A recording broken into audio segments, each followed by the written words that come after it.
Hi everyone, today we will talk about how to fix or how to solve TikTok in Jordan. To know how to fix or how to solve TikTok in Jordan, you should just go to settings like this. You will click. After that, in this page, you will go to apps, default apps, app settings.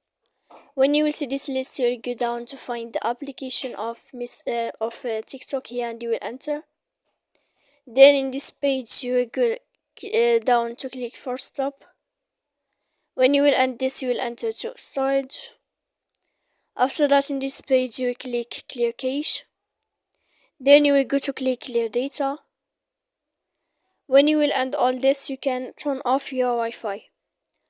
So please don't forget to support us by like and subscribe. See you next time in another video. And thank you for your attention and your watching.